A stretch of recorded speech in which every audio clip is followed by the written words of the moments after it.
Hi, I'm Megan. I'm Colin, and this is Pet Sitter Confessional, an open and honest discussion about life as a pet sitter.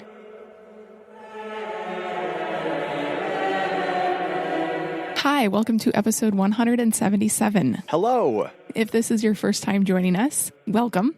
And if you've been with us for over 176 episodes prior to this, welcome back. And thank you for hanging with us and sticking with us every single week. Yes, we've been making episodes for almost 2 years now, and you can go listen to any of them at any time at petsitterconfessional.com or in your podcast player. You can scroll back and listen to any of them. We want to thank Pet Sitters Associates and our wonderful Patreon members for sponsoring this episode today. We are so thankful for each of our Patreon members who support us with just a few dollars every month. And if you would like to help us create more content and get the content that you want out there. Yeah, to take part of developing it and giving input and feedback and taking questions, head on over to petsitterconfessional.com/support. And find all the ways you can support the show there. So today we are talking about mission statements. Why are we talking about them? Well, as we've grown, we've tried to be more and more definitional about our business. We've tried to define what our business is and who it's for, and more importantly, what we want out of it, so that our business can continue to be in alignment with our personal goals. So it's very helpful to have a mission statement for your business. And all that is an action-based statement that declares the purpose of an organization or your business and how you can best serve your customers. It's a statement that you can share with potential employees or independent contractors and clients as a way of seeing if they believe in it as well, and to see if it aligns with their vision for your company as well. And that goes for your staff. Obviously, your clients aren't really recognizing the vision for your business. It's your business, but but it really defines what your business is, why it exists, and its reason for being. Yeah, at a minimum, your mission statement should define who your primary customers are, identify the products or services that you're producing or that you're making available, and even describing the geographic location of which you're operating to give some idea of where your business is. This does usually take a considerable time to develop and revise and test and see if it's something that you like. It's not really something that you can just throw together and move on. And a key part of this is that the mission statement is not really meant to be tucked away and hidden after you've written it. It's going to be used. It's going to be seen by others and you yourself to be a reminder of what it is that your business stands for. And we're going to talk about that. So before we dive into too much of the particulars of what a mission statement is and how to develop one, let's talk through some examples. So Tesla's mission statement is to accelerate the world's transition to sustainable injury. And what I really like about this one is it's kind of a play on words here, to accelerate the world's transition, because they're a car company who makes really fast electric cars. Then there's Patagonia. Build the best product, cause no unnecessary harm, use business to inspire, and implement solutions to the environmental crisis. And they're a clothing company, right? Right, but they're a clothing company with an environmental purpose. So they're bringing in some of their core values into this mission statement to get the end result of what they want to be a healthier environment. And then, if you've heard of them, Funky Bunch Pet Care. Hey, those guys sound like fun.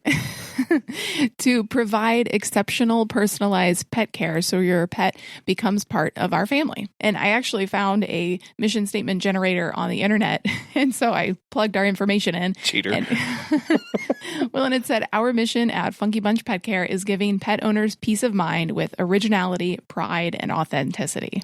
And so you can see how there are different components of each of these, of what their end goal is for not just what they're doing, but how they intend to go about it. And so it's all about decision making. Think of your mission statement as guardrails for the decision-making process. When we have a clearly defined mission statement, an actionable statement, we can make decisions faster.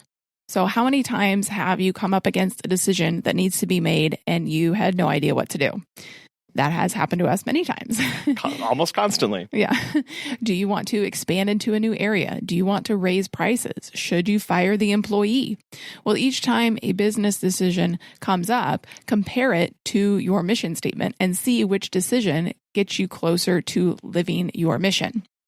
Basically, it helps you know when to say yes and when to say no, which we have talked a lot about on this podcast, about the power of those two words and when to know to do it and when to say the other one. The mission statement here is very critical to that. And you're able to say those two words, yes or no, because you have more confidence in each decision, because you know it's aligning with your core beliefs and the mission for your business. Yeah, everything you do as a company should work toward your mission statement. Does hiring someone in the next town over align with that mission? Well, only you know that, and you really only know that when you have the statement written out and you start using it. And it's a reminder to you to stay true to your mission. If you have staff, make sure they know the mission. This starts giving their work purpose and lets them know that they're working towards something bigger than just their position. Obviously, we are in this for the pets and the pet care and providing excellent service. But as staff, they want to be part of something bigger, be part of something that's going to go somewhere. And it helps them see that their job duties really fit in with the larger context of your company. And if you don't have staff, the statement helps remind you of why you're doing what you're doing day in and day out. It puts the mundane tasks, the hard days, the sad times into a larger context of work and purpose.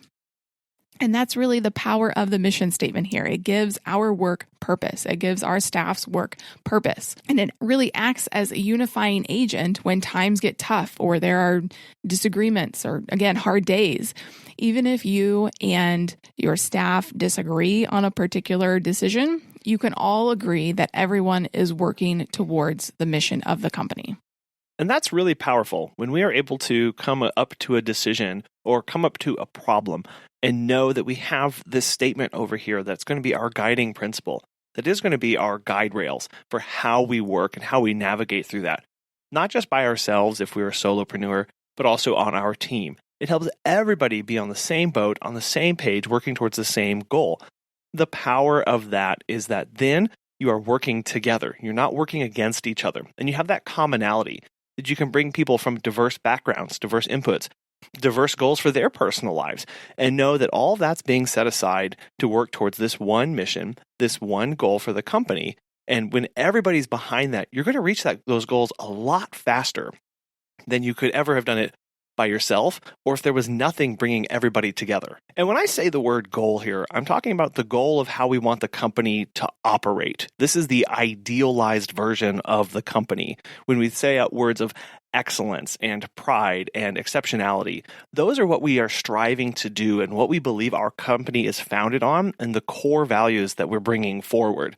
So that's what we're presenting with the mission statement, saying this is what we hold true to ourselves. This is what we believe us to be, and that's who we're going to hold ourselves accountable to, and anybody who we bring on as staff moving forward. And clients can see that, employees are going to be able to see that, and then at the end of the day, that's us. That's what we are holding ourselves accountable to as we move forward in our business. Okay, now we're going to get into the nuts and bolts of what exactly your mission statement should include. So it's important to remember that it doesn't have to be clever. It doesn't have to be catchy. It doesn't have to rhyme or to be fancy or to have a play on words, but it does have to be accurate and be true to your business. And there are really three major components to every mission statement. What do you do? How do you do it? And why do you do it? So the what, again, don't overcomplicate it here. You provide pet care, or you provide dog walks, or training, or pet sitting, whatever it is that you do. Yeah, whatever you do, including not just services, but if you have products that you're especially proud of, or that you are yourself developing and putting out there on the market, include those in the mission statement as well. Yeah, a subscription box or dog treats or whatever it is. And the second part is how. Here is where you start adding those descriptive words that we all love. Things like provide high product quality, provide superior customer service, protect the quality of the environment, encourage innovation or creativity, originality, authenticity, All of those descriptive words then go into the how part of the statement. This is those goals and standards that we are holding ourselves accountable to, and how we want to be seen and how we want to act while we're going about our business. While we are providing pet care, we are doing it with excellence. That's what we're holding ourselves accountable to. And then there's the why. Think of this as your secret sauce, the spark. It's what makes you and your business unique. Think back to why you started in the first place and why you started pet sitting or dog walking. So some examples here is we started pet sitting to give peace of mind to the owners. And you could also add in your target demographic, so like a millennial dog mom or retired golden retriever owners. Start honing in and becoming really specific here so that this mission statement stays true to your beliefs, why you started doing this. And so you can start targeting those who you're really going to align with your mission, both as the customers and any staff that you bring on in the end. When making your mission statement, it's probably not necessary to include your insurance, but as pet care professionals, your clients trust you to care for their furry family members, and Pet Sitters Associates is here to help. For over 20 years, they have provided thousands of members with quality pet care insurance. So if you work in the pet care industry, you can take your career to the next level with flexible coverage options, client connections, and complete freedom when running your business. Learn why Pet Sitters Associates is the perfect fit for you and get a free quote today at petsitllc.com. You can get a discount when joining by clicking membership Pet Sitter Confessional and use the discount code confessional at checkout to get $10 off today. Check out the benefits of membership and insurance once again at petsitllc.com. When crafting your mission statement, it is important to know who is it for. So it's mostly for you, for making decisions, but you also need to share it with your staff if you have them. And if you have staff and you don't have a mission statement, reach out to them, ask them for help when making one, ask them why they work for the company, why they think they have a purpose in your business and how they fit into it. It's not really for your clients necessarily, although you can absolutely share it with them and use it on your website.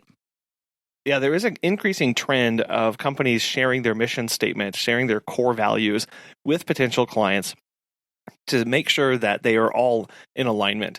When we had Jane Harrell on back on episode 99, she really talked about how clients seek out values and they seek out a purpose in a business that they can connect with and that they really know and enjoy, and it aligns with their personal values. So that may be something to consider, of having a public-facing mission statement as well, so that people can connect with that, as well as sharing it with both you and your staff. But as with anything, there are some things to avoid when creating it. So it's not a vision statement. A vision statement is about where you want your company to go in the future. So a mission statement is more about what you are currently doing here and now. But it's important not to leave out your personality when making your mission statement. Make it yours. The way you phrase your sentences or the words you use become part of the personality and the mission of your business. It doesn't have to be a dry list of the services you provide, because as we've said, it needs to have those descriptive words and the values that you have in your business. So don't be afraid to put your personality into it. But it is tempting, though, to create a mission statement that presents your company as a professional and serious organization. But it's more important and ultimately more beneficial to reflect the culture that makes your company unique. And I think last week's question from Natasha was how to create culture in your business. And this last one to avoid here really isn't so much of a problem in the pet care space, but it is important to remind ourselves to try and avoid using too much jargon or too much industry-specific lingo. This can make it confusing for new hires or clients who see it if they're not fully recognizing exactly what's going on, or they're not familiar with the kind of terms that you're using. It can be off-putting to them and can make it seem more alien or less personal. But if you have it on your website, it can be pretty easy to just stuff keywords in for SEO. Right. Yeah. Part of this is when, and I think we can fall into this trap when we start trying to make our mission statement and fill it with buzzwords like we are trying to optimize for SEO, search engine optimization on our website. These tend to be hard to read and lack the personality that Megan just talked about.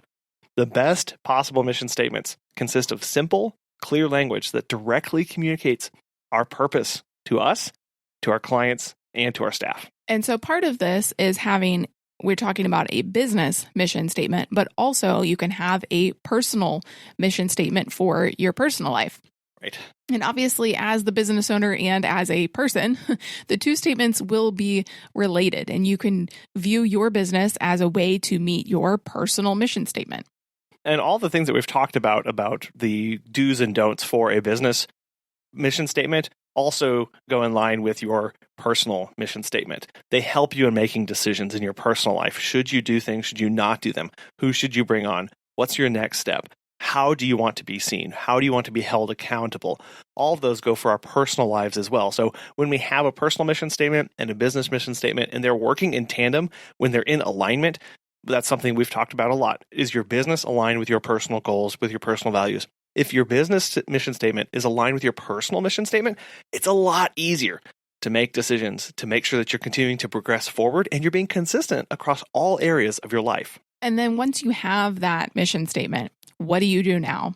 We've already talked about making it part of the decision-making process and business planning for the future, but you can also make it part of any marketing or advertising that you do. You can have it on your social media. You can have it on your website. You don't have to, but it's something that you can if you want to do that. And to keep it from just becoming a meaningless slogan, start integrating that statement into how everyone works, if you have staff or if it's just you. When you set goals for staff or for yourself, have them define how those help meet the mission. Again, this is bringing us back to understanding the purpose of our work and how it meets the business mission statement. When we set our goals for ourselves and we can directly link them back line by line to the mission statement, we see that we're in alignment there. Again, that the power of purpose there is, we can't overstate that too much here, because in those mundane days, despite all of that, when we know that the work that we're doing has a higher purpose than just the day-to-day operations, it helps us to push through as well as our staff. Once you have your mission statement, it's very important to revisit it frequently. Does it align with where markets are headed? The pet care industry took a huge hit last year, but we are seeing it boom again, and that's great. So does your mission statement align with where you are now in your business and where you want to go? Is it still getting you the clients that you want? Is it still your passion? Don't be afraid to change it. Again, last year was crazy, but do you want to change it? When the mission is clearly lined out, you'll be better at making clearer decisions faster. Part of this discussion is also your elevator pitch. So this is usually 2 sentences, 15, 20 seconds of why someone should choose your business. And this can be done at the meet and greet or when you meet somebody at the dog park.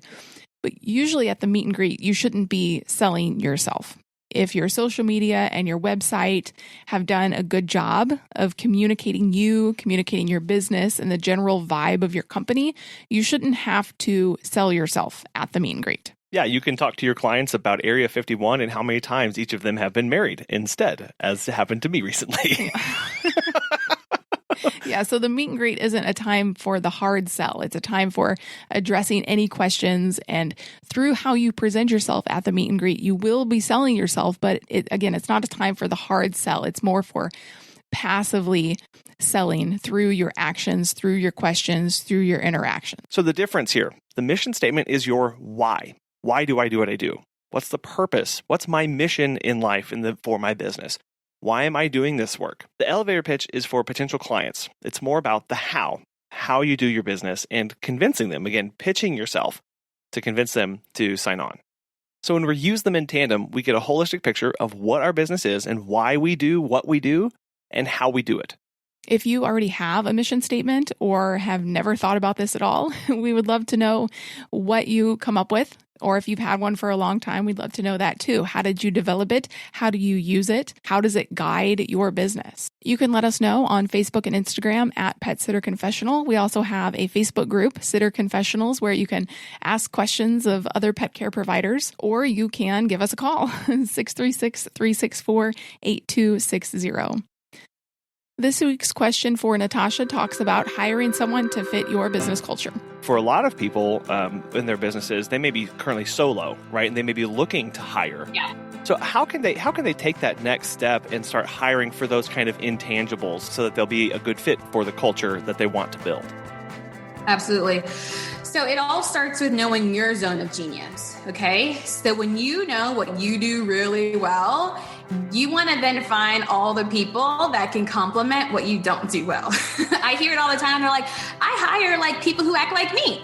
And I was like, that's the worst thing you don't want to do. You don't need a whole bunch of yous walking around, okay? I'm like, I need variety. I need diversity. You know, I don't like doing this and I don't like doing that. So find out your zone of genius. Write out all the things that you really enjoy doing, that you would actually like to keep doing. I get asked all the time is, why am I bottlenecking my business? Yes, you are the bottleneck because you have to approve everything. You have to look at everything. You have to say everything, right? So if you empower, your team, your people, you won't be the bottleneck anymore. So how to do that as a solo writer? You start off solo. You write out your zone of genius first. All the things that I'm great at. Okay. Remember that fifth grade worksheet we used to do? All the pros and then all the cons. So on the left side, all the things that I'm amazing at. On the right side, all the things that I'm terrible at. And be honest, because we're terrible at a lot of things. I know I am. And so all the things that I'm terrible at, that is what I start to look for. And I say, I want to get this done. I want to get this done. What's your thoughts? And you start bringing people in that they are in their natural zone of genius and they thrive the best there. Secondly, with that being said, with having their zone of genius, it's just more so like playing off of each other, getting each other's feedback. And I think that's the best place to start. Yeah, really doing some assessments of who exactly you're bringing on and start filling the gaps of where you need and where the weaknesses are and kind of build that full puzzle so you can see that full picture that you have of your business. And, again, asking questions about what they like to do or just being observant of where they see these tendencies and where these strengths are, and then giving them more of that responsibility by empowering them to make those kind of decisions. Absolutely. And you'll realize you're going to grow so much faster when you do have those bullets in there. I would always say like my biggest mistake or weakness in my business is actually trying to learn new skills that I know daggone well that I'm not going to learn. Like I'll just sit in front of the computer trying to figure something out. And I'm like, I probably could be doing this, probably could be doing that. But this task is going to sit here for life because this is my weakness and I'm terrible at it. So stop trying to go to college on every single thing and just find people who are already amazing at it. And you'd be surprised how fast where you're like, boom, that's done. Next. Okay, cool. We didn't bottleneck this situation and now we can keep going. So. Right. Well, when we talk about intangibles of an employee, sometimes, again, that just takes observing them or asking some simple questions about their interests. You might not know exactly what to line out for your questions when hiring each individual position, but, as you get to know them more, you can start to see what exactly they're going to be best at and give them those kind of responsibilities. Oh, and I'm so glad you said that, Colin, because that's the first, if you were going to have a processy about this, okay, you have your hiring ad, and then when they come to the interview, you can ask them what do they think they could, like, how do they think that they could help our company? What do you think you could bring to the business that could really help where we are? And they would love that you ask them their genuine advice or where they think they could help you grow. And they'll say like, well, I'm really good at doing emails. I'm really good at doing social media. I'm really good at talking to people. I really enjoy that part. Or you know what? I really enjoy working with the animals. I think that's where I shine the best. And I would love to lean into that more. And I would say, great. Well, do you think you could train someone to love and to do the secret sauce or the tips that you do? Do you think you could train that to someone? They're like, yeah, I could do. I say, well, perfect. You could stay, leaning into yourself with the animals, but then you could be my trainer where you're going to train other staff members because you enjoy showing the part of the process that you love. And so just asking them what they love, what they hate, what they loved about their last job. You guys know some of my knockout questions, what they hated, and that'll really get you an idea of what they're looking to get out of their next position. Natasha not only runs her dog walking business in multiple states, but she is also a pet business coach. And if you would like her to coach you on your business, you can go to her website, startscalesale.com, and use the code PSC20 for 15% off her coaching. A while back, we had an episode called The Gig Conversation, episode 113, where we discussed the impact of Rover on the industry, and an article actually written by Josh Shermer, founder of Sparky Go. Well, on Wednesday, we bring Josh on the show to talk about that article and talk about how, as pet care professionals, we can have a positive influence on the trajectory of this industry for the better. We are so appreciative that you take the time every week to listen to our episodes, whether it's the topical conversations or the interviews. We hope that they are helpful to you. And if they are, if you are an Apple Podcast, we would love it if you would take 5 seconds and just give us a positive written review. That would help other people know that this podcast is something to listen to. And we appreciate you. And also Pet Sitters Associates and our awesome Patreons. Thank you so much. Thank you.